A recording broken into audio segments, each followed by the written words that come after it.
बच्चों आज हम लोग मानव नेत्र एवं रंग बिरंगा संसार के बारे में पढ़ेंगे। अर्थात आज का जो अध्याय है उस अध्याय का नाम है मानव नेत्र एवं रंग बिरंगा संसार। ये संसार कैसा है? रंग बिरंगा।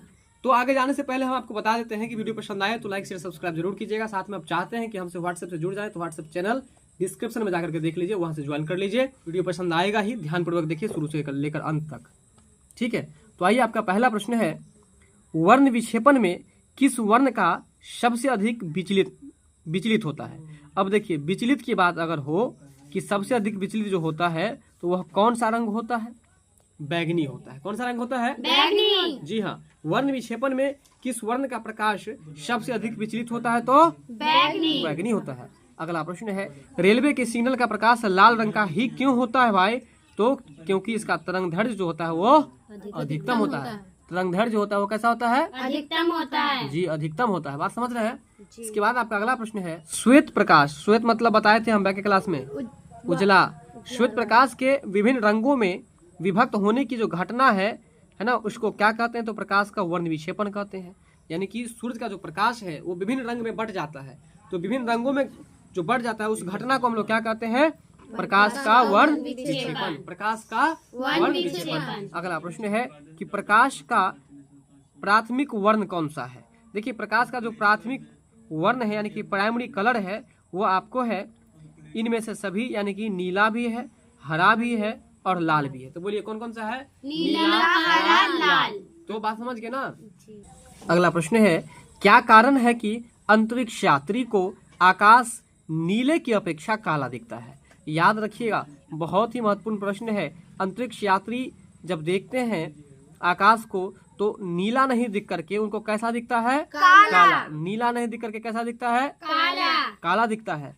तो यह किसके कारण से होता है? तो याद रखिएगा, वायुमंडल एवं प्रकीर्णन का नहीं होने के कारण से। यानी कि अंतरिक्ष यात्री जब देखते हैं ना आपको क्या कहते हैं आकाश को, तो नीला के जगह पर नहीं आपको दिखा करके काला दिखता है। इसका कारण है कि न तो वहां पर वायुमंडल है और न वहां पर प्रकाश का प्रकीर्णन हो रहा है, इसलिए ऐसा होता है। ठीक है, चलिए अगला प्रश्न है, अविंदुकता। अविंदुकता दूर करने के लिए किस प्रकार के लेंस का व्यवहार किया जाता है? तो याद रखिएगा, अविंदुकता को दूर करने के लिए सिलिंड्रिकल का मतलब होता है बेलनाकार लेंस, और बेलन का आकार तो बता दिए थे आप लोग जी, ठीक है ना। तो अविंदुकता दूर करने के लिए किस प्रकार के लेंस का व्यवहार किया जाता है? सिलिंड्रिकल लेंस का, यानी कि बेलनाकार लेंस का। बात समझ गए? अगला प्रश्न है, एक लेंस की क्षमता +5D है। बताइए, हम बताए थे ना कि प्लस के बाद चाहे अंक कुछ भी हो, संख्या कुछ भी हो, उससे मतलब नहीं है। आप क्या देखिएगा? चिन्ह देखिएगा कि चिन्ह कौन सा। अगर प्लस है तो उत्तल, अब माइनस है तो अवतल। तो देखिए, एक लेंस की क्षमता 5D है प्लस में, तो किस प्रकार का लेंस होगा? तो उत्तल लेंस होगा। बात क्लियर है जी? चलिए अगला प्रश्न है, निम्नलिखित में स्पष्ट दर्शन की न्यूनतम दूरी। निम्नलिखित में स्पष्ट दर्शन की न्यूनतम दूरी कौन है? तो इसका आंसर हो जाएगा आपको 25 सेंटीमीटर। क्या हो जाएगा? 25 सेंटीमीटर। जी। अगला प्रश्न है, किस लेंस की क्षमता 1D होगी? किस लेंस की क्षमता 1D होगी? अब ध्यान दीजिए कि 1D लिखा हुआ है ना जी, मतलब 1D लिखा हुआ है ना, प्लस में है कि माइनस में है? प्लस में, क्योंकि माइनस तो है ही नहीं, तो जब माइनस नहीं तो प्लस से होगा। जब ये प्लस है तो इसका मतलब उत्तल लेंस। कौन सा लेंस? उत्तल लेंस जी। अगला प्रश्न है, एक व्यक्ति अपनी आंखों के दोष दूर करने के लिए, अब देखिए एक व्यक्ति है अपने आंखों का दोष दूर करना चाहता है, आंखों का दोष दूर करने के लिए अवतल लेंस लगे चश्मे का व्यवहार करता है। कैसा चश्मा का व्यवहार करता है? अवतल लेंस लगे चश्मे। जी, अवतल लेंस लगे चश्मे। इसका मतलब कि उनका जो चश्मा है ना उसमें कौन सा लेंस लगा हुआ है? अवतल लेंस लगा हुआ है। तो कह रहा है कि उसके आंखों में कौन सा दोष है? उसके आंखों में कौन सा दोष है? बात समझ गए? तो एक व्यक्ति अपनी आंखों के दोष दूर करने के लिए अवतल लेंस लगे चश्मे का व्यवहार करता है, तो उसकी आंखों में दृष्टि दोष कौन सा है भाई? तो निकट दृष्टि दोष है। इसका मतलब क्या हुआ समझ लीजिए। प्रश्न है बहुत अच्छा, लेकिन थोड़ा सा टेढ़ा करके दे दिया है ये लैंग्वेज इसका। तो समझिए, जब किसी व्यक्ति को निकट दृष्टि दोष हो जाए, कौन सा दोष हो जाए? निकट दृष्टि दोष हो जाए, किस लेंस की जरूरत होती है? तो याद रखिएगा कि जब निकट दृष्टि दोष हो जाएगा तो उसे अवतल लेंस की जरूरत होती है।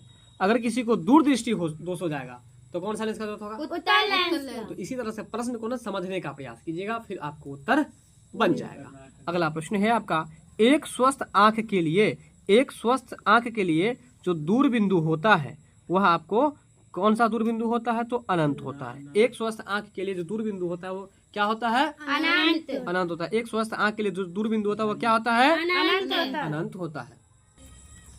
अब आपका अगला प्रश्न है, आंख में जाने वाले प्रकाश की तीव्रता को नियंत्रित करता है। याद रखिएगा, अब कभी कभी रास्ते पर जा रहे होते हैं और बड़ा सा गाड़ी जो आता है उसका लाइट जो आंख पे पड़ता है तो आंख क्या होता है? चंधियाने लगता है और आंख आपका बंद भी होने लगता है। तो वही बात कर रहा है कि आंख जो है जैसे ज्यादा लाइट आ गया तो उसको बंद करने का काम, कंट्रोल करने का काम कौन करेगा? तो पुतली करेगा। कौन करेगा? पुतली। चलिए, तो आंख में जाने वाले प्रकाश की तीव्रता को कौन नियंत्रित करता है? याद रखिएगा, पुतली। कौन नियंत्रित करता है? पुतली। पुतली नियंत्रित करता है। तो ये प्रश्न समझ गए ना आप? आंख में जाने वाले प्रकाश की तीव्रता जो नियंत्रित करता है कौन करता है? पुतली करता है। इसके बाद है, मानव नेत्र के लिए दृष्टि का अस्थायित्व। दृष्टि का अस्थायित्व जो होता है इसका मतलब ये हुआ कि आप अपने आंख से कुछ भी देखें, समझ गए? और आपके आंख में जो है ना वो कितना देर तक रहता है? वो 1/16 सेकंड तक रहता है। कितना देर तक रहता है? 1/16 सेकंड। हाँ, 1/16 सेकंड तक ही आपके पास रहता है। उसके बाद फिर वो हटने लगता है। बात समझ गए? जी। चलिए, इसके बाद जो है आपका अगला प्रश्न, मानव नेत्र अभिनेत्र लेंस की फोकस दूरी को समायोजित करके विभिन्न दूरियों पर रखी वस्तुओं को फोकसित कर सकता है। ऐसा हो पाने का कारण क्या है? तो याद रखिएगा, समंजन। क्या कारण है? समंजन। समंजन जो है इसका कारण है। बात समझ गए? जी। अगला प्रश्न है आपका, 2D क्षमता वाले लेंस का फोकसांतर होता है। देखिए, 2D क्षमता वाले जो लेंस होते हैं उसका फोकसांतर आपको 50 सेंटीमीटर होता है। कितना होता है? 50 सेंटीमीटर। 2D क्षमता वाले लेंस का फोकसांतर कितना होता है? 50 सेंटीमीटर। जी। इसके बाद जो आपका अगला प्रश्न है, समान दृष्टि के वयस्क के लिए दर्शन मतलब बताइए? देखना। दर्शन मतलब देखना। हाँ, अब जैसे कहते हैं भगवान का दर्शन करने के लिए जाते हैं, इसका मतलब देखना। भगवान को देखने के लिए जाते हैं। तो समान दृष्टि के वयस्क के लिए दर्शन की अल्पतम दूरी, अल्पतम का मतलब क्या होता है? सबसे कम। अल्पतम का मतलब सबसे कम। अल्पतम सेंटीमीटर दूरी होती जो है वो आपको 25 सेंटीमीटर होती है। कितनी होती है? 25 सेंटीमीटर। ठीक है। देखिए, यहाँ पर सबसे कम कहा तो 25 सेंटीमीटर, और जब सबसे दूर कहेगा तब कितना होगा बताइए? तो दूर आपको हो जाता है अनंत। दूर क्या होता है? अनंत। पढ़ाए थे ना? जी। अगला प्रश्न है, नेत्र लेंस के पदार्थ का अपवर्तनांक जो है लगभग कितना होता है? ठीक है ना? तो नेत्र लेंस के अपवर्तनांक जो होते हैं 1.396। 1.396।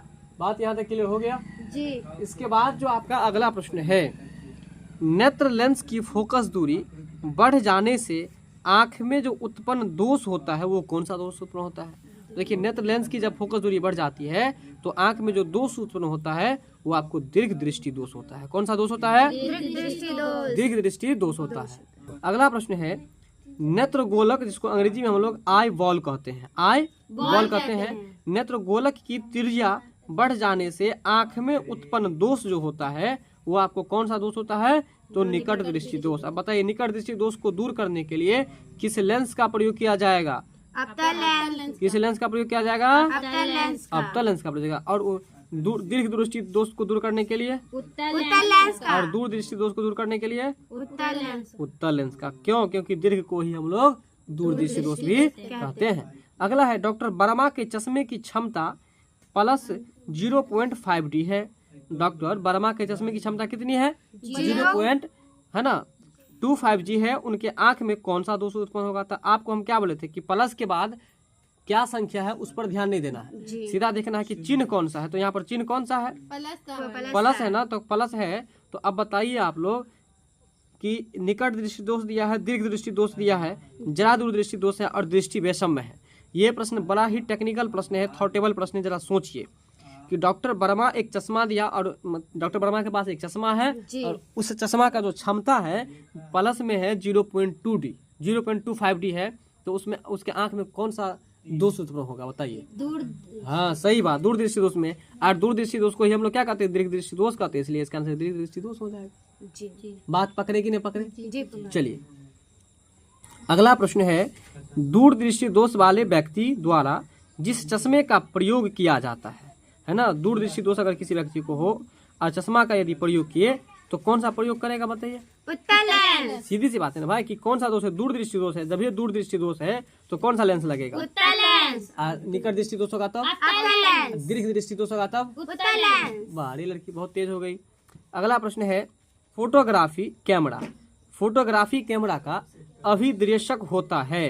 तो याद रखिएगा, फोटोग्राफी कैमरा जो होता है ना, कैमरा उसमें छोटा सा लेंस लगा होता है ना, और बड़ा बड़ा पिक्चर को खींच लेता है, तो बड़ा को छोटा कर देता है कौन सा लेंस? उत्तल लेंस। उत्तल लेंस। इसलिए फोटोग्राफी कैमरा का जो अभिदृश्यक होता है वो आपको उत्तल लेंस होता है। क्या होता है? उत्तल लेंस। जी हाँ।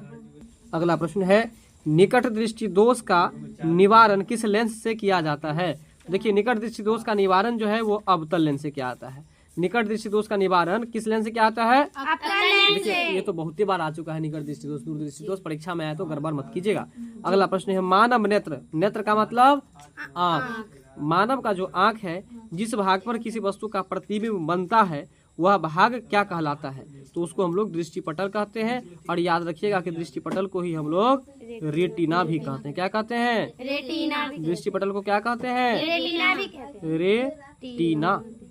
अगला प्रश्न है आपका, नेत्र द्वारा किसी वस्तु का कैसा प्रतिबिंब बनता है? मतलब आंख के द्वारा किसी वस्तु का कैसा प्रतिबिंब बनता है? मोस्ट वीवीआई प्रश्न है, याद रखिएगा। तो वास्तविक बनता है, उल्टा बनता है और छोटा बनता है। देखिए, जैसे हम आपको आंख में दिख रहे होंगे, है ना, जैसे आप हमारे आंख में दिख रहे होइएगा, गौर कीजिए आप, तो आप कितने बड़े हैं लेकिन फिर भी कितना छोटा आंख दिखाई पड़ रहा है। तो वस्तु से जब ये छोटा बना प्रतिबिंब तो समझ लीजिए उत्तल लेंस है। तो वही पूछ रहा था कि नेत्र के द्वारा कैसा प्रतिबिंब बनेगा? तो वस्तु से छोटा बनेगा और उल्टा बनेगा लेकिन वास्तविक बनेगा। तो याद कीजिए, वास्तविक, वास्तविक, उल्टा उल्टा और छोटा। और छोटा। बताइए पूरा एक बार बोलिए। वास्तविक, उल्टा और छोटा। ये कहाँ पर बनेगा प्रतिबिंब? ऐसा नेत्र नेत्र में, में। मानव के नेत्र में। नेत्र में। चलिए, इसके बाद मानव नेत्र नहीं, कोई भी नेत्र होगा ना, जानवर का भी नेत्र होगा, बिल्ली, कुत्ता, गाय, बैल, भैंस, बकरी, सब के नेत्र में वैसे ही बनेगा उत्तल लेंस। मानव नेत्र में, है ना, मानव नेत्र में किस प्रकार का लेंस पाया जाता? देखिए फिर वही प्रश्न आ गया। तो मानव नेत्र में कौन सा लेंस पाया जाएगा? उत्तल लेंस पाया जाएगा कि नहीं पाया जाएगा? जी। अगला प्रश्न है, मानव नेत्र द्वारा बने प्रतिबिंबों के लिए पर्दे का कार्य करता है। मतलब मानव नेत्र द्वारा बने जो प्रतिबिंब है उसके पर्दे का काम कौन करेगा? तो दृष्टि पटल करेगा। कौन करेगा? दृष्टि पटल। हाँ, मानव नेत्र के द्वारा पर्दे का काम कौन करता है? दृष्टि पटल। दृष्टि पटल करता है। अब आपका अगला प्रश्न है, सामान्य आंख की दृष्टि पटल यानी कि रेटिना पर बनने वाला प्रतिबिंब कौन सा होता है? तो याद रखिए, काल्पनिक होता है और सीधा होता है। कैसा होता है? काल्पनिक होता है और सीधा होता है। सामान्य आंख की दृष्टि पटल पर बनने वाला प्रतिबिंब कैसा होता है? तो काल्पनिक होता है और सीधा होता है।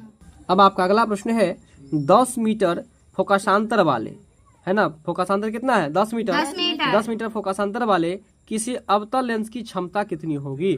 तो याद रखिएगा, 10 मीटर फोकसांतर वाले अवतल लेंस की क्षमता जो होगी वो आपको -10 डी ऑफ, डी से मतलब डायोप्टर होता है।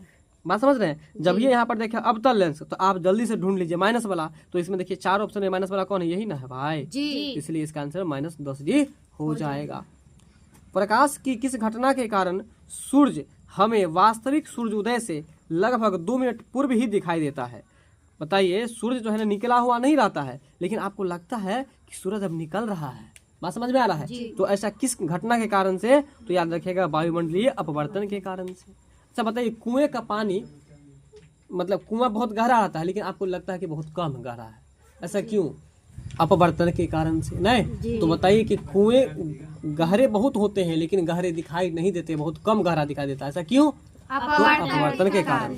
अब आपका अगला प्रश्न है, जो नेत्र, नेत्र का मतलब आप बताएंगे? नेत्र का मतलब आँख।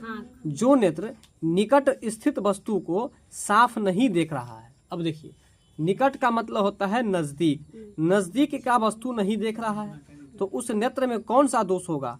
देखिए इसमें उल्टा आप याद रखिएगा, जब नजदीक का नहीं देखेगा मतलब लॉग का नहीं देखेगा तो समझिए दूरदृष्टि दोष है, जी और जब दूर का नहीं देखेगा तो नहीं। तो समझिए निकट दृष्टि दोष है। बात समझे मेरा बात की नहीं समझे? जी अब देखिए ये बात आपको याद नहीं रहेगा, हम आपको ट्रिक के माध्यम से बताते हैं। जैसे अगर किसी को दूरदृष्टि दोष है ना, जी तो दूरदृष्टि दोष बोलने से क्या होता है, इसका मतलब दूर का नहीं दिखाई पड़ता है। जी लेकिन यहाँ पर आप उल्टा याद रखेगा, जो दोष रहेगा ना वहीं पर वो देखेगा। इसका मतलब दूरदृष्टि दोष है तो कहाँ पर देखेगा, दूर में, दूर में दूर में अच्छा से देखेगा। जी। और कहाँ पर अच्छा से नहीं देखेगा, तो नजदीक में नहीं नजदीक देखेगा। में। और जिसको निकट दृष्टि दोष है तो बताइए कहाँ पर देखेगा, कहाँ नहीं देखेगा। दूर जब निकट दृष्टि दोष है तो निकट में देखेगा देखेगा और दूर में नहीं देखेगा। नहीं समझे मेरी बात? फिर से समझिए, अगर किसी व्यक्ति को दूरदृष्टि दोष है तो समझ लीजिए कि दूरे में देखेगा वो, जी और नजदीक में नहीं देखेगा। जी और किसी को अगर मान के चलिए दूरदृष्टि दोष का बीमारी है तो जी तो वो दूरी में देखेगा लेकिन निकट का नहीं देखेगा। जी अभी भी बात नहीं समझे क्या? समझ गए समझ गए? जी पक्का? जी अब जो आपका अगला प्रश्न है, निकट दृष्टि दोष वाले मनुष्य के चश्मे में होता है। मतलब प्रश्न आपसे पूछ रहा है कि यदि किसी व्यक्ति को निकट दृष्टि दोष हो गया है तो उनके चश्मे में कौन सा लेंस लगा होना चाहिए। ठीक है, तो उनके चश्मे में कौन सा लेंस लगा होना चाहिए, अवतल लेंस। ठीक है, तो पहले मुझे ये बताइए आप लोग कि निकट दृष्टि दोष यदि किसी व्यक्ति को हो जाए तो किस जगह की वस्तु को देखेगा और किस जगह की वस्तु को नहीं देखेगा। निकट के वस्तु को देखेंगे, दूर के वस्तु को नहीं देखेंगे। बहुत अच्छा, यानी कि यदि किसी व्यक्ति को निकट दृष्टि दोष हुआ है तो निकट में ही वस्तु को बड़ी स्पष्टता से देखेगा लेकिन दूर की वस्तु को नहीं देख पाएगा। ठीक है ना। तो निकट दृष्टि दोष यदि किसी व्यक्ति को हो जाए तो उसके चश्मे में किस लेंस की जरूरत होगी, अवतल लेंस। अच्छा ये बताइए, अवतल लेंस में माइनस की प्लस, माइनस अवतल लेंस में प्लस की माइनस, माइनस माइनस होता है। इसके बाद है आपको आंख के लेंस की वक्रता त्रिज्या। आंख के लेंस की कौन सी त्रिज्या, वक्रता त्रिज्या। वक्रता त्रिज्या को नियंत्रित करती है। आंख के लेंस की जो वक्रता त्रिज्या होती है उसको कौन नियंत्रित करता है, तो याद रखिएगा पक्षमाभि। क्या बोलेगा, पक्षमाभि मांसपेशिया। क्या बोलेगा, पक्षमाभि मांसपेशिया जो है यह आपको आंख के लेंस की वक्रता त्रिज्या को नियंत्रित करती है। आंख के लेंस की वक्रता त्रिज्या को क्या करता है, नियंत्रित करता है। कौन नियंत्रित करता है, पक्षमाभि मांसपेशिया। Very good. अगला प्रश्न है आपका, निम्नलिखित में कौन नेत्र का रंगीन भाग होता है। अब देखिए, नेत्र का रंगीन भाग आपसे पूछ रहा है कि नेत्र का जो रंगीन भाग होता है, रंगीन का मतलब कलरफुल, काला काला दिखता है कि नहीं दिखता है, तो वो जो रंगीन भाग है उसको क्या कहते हैं, तो याद रखिएगा उसको रेटिना कहते हैं। क्या कहते हैं, और याद रखिएगा कि रेटिना को ही दृष्टि पटल भी कहा जाता है। रेटिना को ही क्या कहा जाता है, बहुत अच्छा। अगला प्रश्न है, आकाश का रंग। आकाश देखें आप लोग, आकाश का रंग कैसा होता है, नीला। तो आकाश का रंग नीला दिखता है आपको, तो बताइए कि आकाश का रंग नीला जो दिखता है इसके पीछे कौन सी घटना है, किस कारण से आपको नीला दिख रहा है, बताइए। तो इसका राइट आंसर हो जाएगा प्रकाश का प्रकीर्णन। क्या हो जाएगा, प्रकाश का प्रकीर्णन। इस घटना के कारण से ही आकाश का रंग आपको नीला दिखता है। आज से नहीं भूलिएगा कि आकाश का रंग कैसा दिखता है, नीला। और किस कारण से दिखता है, तो प्रकाश का प्रकीर्णन। बात क्लियर है यहाँ तक जी। अब आपका अगला प्रश्न है, चंद्रमा पर खड़े व्यक्ति। अब देखिए, व्यक्ति जो है चंद्रमा पर खड़े हैं। चंद्रमा पर खड़े अंतरिक्ष यात्री को, है ना, आकाश प्रतीत होता है। यदि कोई व्यक्ति है और वो चंद्रमा पर खड़ा है तो उसको जो है आपको आकाश कैसा दिखेगा। अभी आपको आकाश कैसा दिखता है, नीला। लेकिन कोई व्यक्ति है जो चंद्रमा पर खड़े अंतरिक्ष यात्री, मतलब चंद्रमा पर खड़े हैं अंतरिक्ष यात्री, और उस अंतरिक्ष यात्री को आकाश कैसा दिखेगा, काला दिखेगा। कैसा दिखेगा, अब बताइए आपको आकाश कैसा दिखता है, नीला। लेकिन अंतरिक्ष यात्री को आकाश कैसा दिखता है, काला। याद रखिएगा ना, भूलिएगा तो नहीं ना। चलिए, और एक और प्रश्न बताइए कि आकाश नीला क्यों दिखता है, तो प्रकाश के प्रकीर्णन के कारण, प्रकाश के प्रकीर्णन के कारण।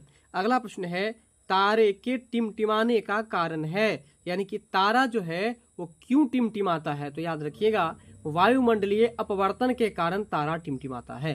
तारा क्यों टिमटिमाता है? वायुमंडलीय अपवर्तन के कारण। तारा क्यों टिमटिमाता है? वायुमंडलीय अपवर्तन के कारण। बिल्कुल, वायुमंडलीय अपवर्तन के कारण से तारा आपको टिमटिमाता हुआ प्रतीत होता है। बात समझ में आ रहा है ना? अगला प्रश्न है, तारों का टिमटिमाना प्रकाश की किस घटना को दर्शाता है? तो याद रखिएगा, तारा का टिमटिमाना प्रकाश के अपवर्तन जैसी घटना को दिखाने का काम करता है। तारा को टिमटिमाना प्रकाश की किस घटना के कारण से होता है? तो प्रकाश के अपवर्तन। प्रकाश के अपवर्तन। प्रकाश के अपवर्तन के कारण से तारा टिमटिमाता है। और आकाश का रंग जो नीला दिखता है, उसके पीछे क्या कारण है? तो वो भी आपको प्रकाश का प्रकीर्णन है। देखिए, वहां पर प्रकाश का प्रकीर्णन है और तारा का टिमटिमाना प्रकाश का अपवर्तन है। फिर से समझ लीजिए, तारा का टिमटिमाना प्रकाश का अपवर्तन है। वहीं अगर हम बात करें आकाश का रंग नीला दिखना, तो वहां पर प्रकाश का प्रकीर्णन है। नहीं याद रहे तो ऐसे समझिए कि आपके घर में जब किसी कपड़ा में आपको नील डालने का जरूरत पड़ता है, तो आप उसको कीन करके लाते हैं ना। जब कीन करके लाएंगे तो प्रकीर्णन, कीन के लाएंगे तो प्रकीर्णन, यानी कि आकाश का रंग जो नीला दिखेगा प्रकीर्णन के कारण। वही अगर बात करें कि तारा क्यों टिमटिमाएगा, तो तारा अपने मन टिमटिमाता है ना, इसलिए याद रखेगा प्रकाश के अपवर्तन। अपने मन टिमटिमाता है, इसलिए प्रकाश के अपवर्तन। गलती तो नहीं कीजिएगा।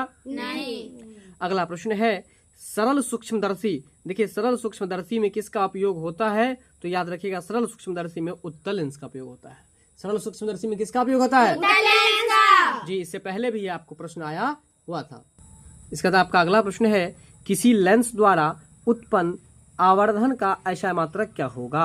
है ना, कोई लेंस है और उसके द्वारा आपको उत्पन्न आवर्धन है, उसका ऐसा मात्रक क्या होगा? तो याद रखिएगा, इसका कोई मात्रक ही नहीं होगा, यानी कि मात्रक विहीन। क्या होगा? मात्रक विहीन। कोई मात्रक ही नहीं होगा, यानी कि मात्रक विहीन। अगला प्रश्न है, नेत्र में प्रवेश करने वाली प्रकाश किरणों का अधिकांश अपवर्तन कहाँ होता है? नेत्र में प्रवेश करने वाली प्रकाश किरणों का अधिकांश अपवर्तन कहाँ होता है? तो दृष्टि पटल पर। और बताइए, अभी जस्ट बताए थे कि दृष्टि पटल का दूसरा नाम क्या होता है? रेटिना होता है। एक बार पुनः प्रश्न को समझिए। नेत्र में प्रकाश प्रवेश करती है, जैसे कि टॉर्च हम जलाते हैं तो आप कैसे देख लेते हैं? प्रकाश की किरण जो है वो आपके आंख में जाती है, आंख के लेंस पर जाती है, नहीं तो आंख में प्रवेश करती है। नेत्र में प्रवेश करने वाली प्रकाश किरणों का अधिकांश अपवर्तन जो होता है वो कहाँ पर होता है? तो दृष्टिपटल पर, यानी कि रेटिना पर। कहाँ पर होता है?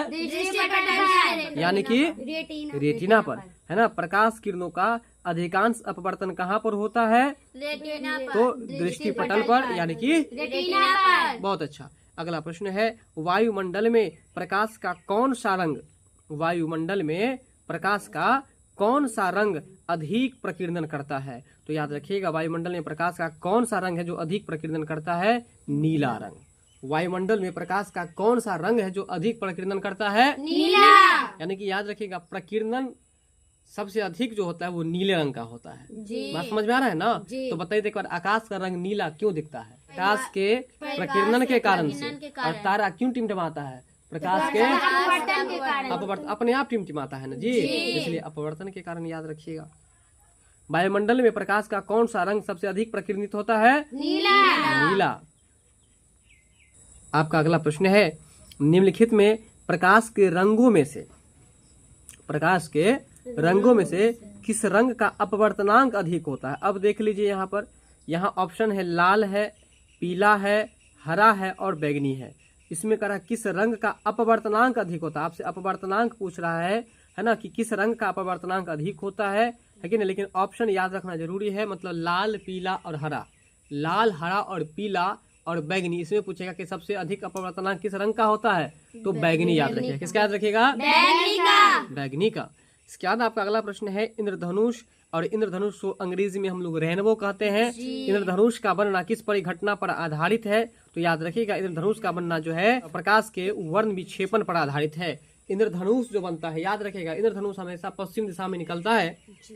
तो इंद्रधनुष जो निकलता है वो किस कारण से आप जो है उसको देखते हैं, किस घटना पर आधारित है? तो प्रकाश के वर्ण विक्षेपण पर। प्रकाश के वर्ण विक्षेपण पर, प्रकाश के वर्ण विक्षेपण के कारण से इंद्रधनुष बनता है। इसके बाद ये लास्ट प्रश्न है, निर्वात में प्रकाश की चाल कितनी होती है? देखिए निर्वात का मतलब बताए थे जहां पर हवा भी नहीं हो, तो ऐसे जगह को निर्वात कहते हैं। और निर्वात में जो प्रकाश की चाल होती है वह आपको 3×10⁸ मीटर प्रति सेकंड। पसंद आए हो तो लाइक शेयर सब्सक्राइब जरूर कीजिएगा। साथ में चाहते हैं आप कि हमारे व्हाट्सएप चैनल से जुड़ जाएं तो डिस्क्रिप्शन में जाकर जरूर देखिए और वहाँ लिंक है, आप ज्वाइन कर लीजिए ताकि आपको कोई भी किसी भी प्रकार का वीडियो हो वह आप तक आसानी से पहुँच सके। मिलते हैं अगले वीडियो में, तब तक के लिए बहुत बहुत धन्यवाद। जय हिंद।